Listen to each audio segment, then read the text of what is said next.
The tension in the congressional hearing room was thick enough to cut with a knife. Stephen Miller sat at the witness table, his trademark smirk playing across his face as he adjusted his dark suit jacket. Across from him, Representative Jasmine Crockett leaned forward in her chair, her eyes laser-focused on the man who had architected some of the most controversial immigration policies in recent history. The camera captured the moment perfectly, Miller's dismissive chuckle echoing through the chamber as Crockett finished her opening statement about family separations at the border.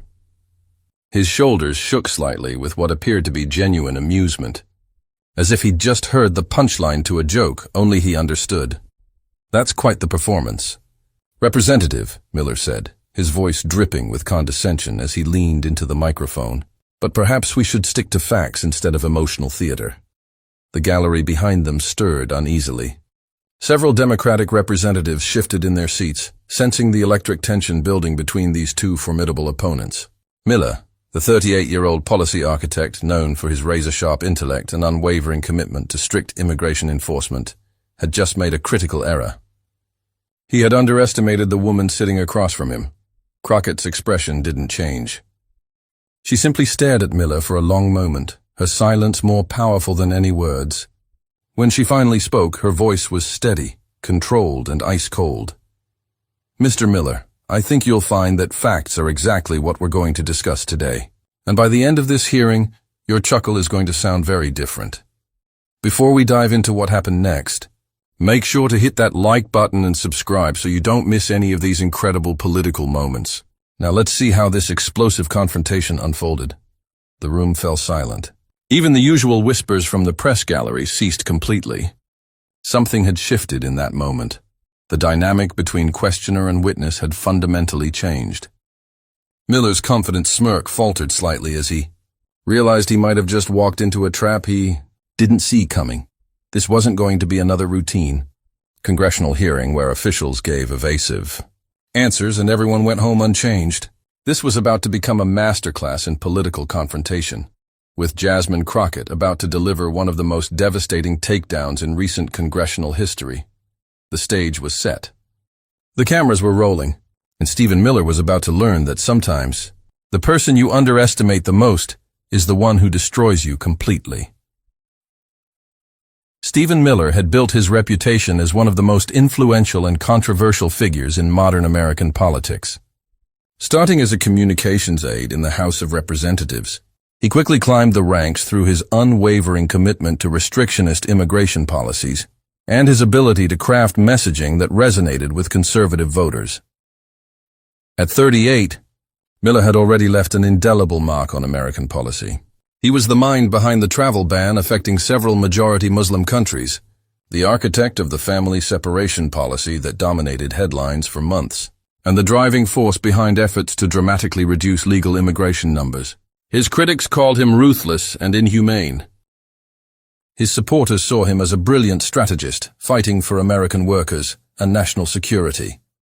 Miller's background was built on intellectual combat. He had honed his debating skills in college, where he was known for taking controversial positions and defending them with encyclopedic knowledge and unwavering confidence.